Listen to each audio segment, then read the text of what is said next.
NASA stereo image center with the two satellite cameras going around the sun, about the 19th of January 2010 to the 26th of January 2010.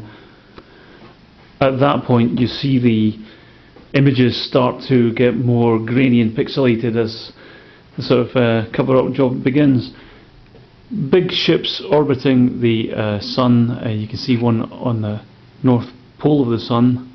It's a huge thing. You can't argue that that's pixel junk or compression artifacts or whatever.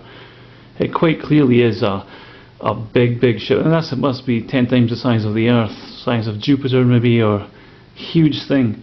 And maybe ships that travel through the sun, because we've got them travelling in and out of the sun, going to warp through the star's heart and stuff like that. You might find that that ship has come from another part of the universe where the atoms are much bigger. So maybe perhaps that something that size is maybe not really that size when it's downscales. It's maybe soaking up the sun's rays at the moment, taking on board its photons and energies, and is starting to sort of shrink. You know, you might find that these ships are there around the sun's orbit normalizing, so they get their atomic ratios back for this part of the universe.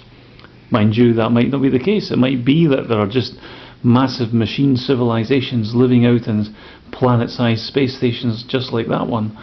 I mean, it's huge. It's quite obviously not a comet or something. You can see the metallic design. You can see the design on it. It's like it's like a burger, in fact, isn't it? It's like a McDonald's burger or a Burger King Whopper, something like that. So a flying Burger King has just turned up, and the sun has been covered in this kind of stuff. I mean, people are making images out of it that they're all kind of lens artifacts, and you see all the usual spooks and intel agents are all making crunchy images. But I mean, that you look at that is absolutely not. You look at that, you know that is not a pixel artifact. It's quite clearly got structure. It's quite clearly got nothing to do with it. It's not a rock, and it's huge. What is it? It's a massive ship. As I say, it maybe is soaking up the sun's rays so it can shrink back down to normal size, but don't know. I mean, it's just a big thing. Look at it. That is, you can see it's designed.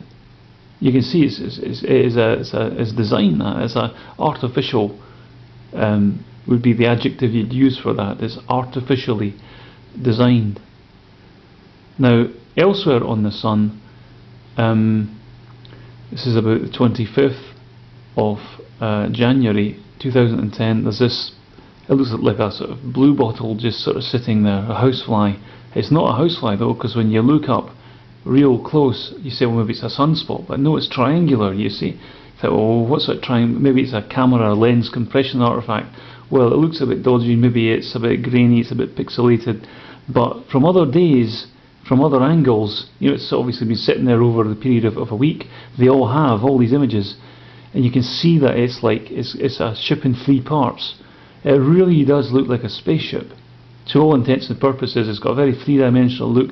It looks like a spaceship to all intents and purposes. That one big spaceship.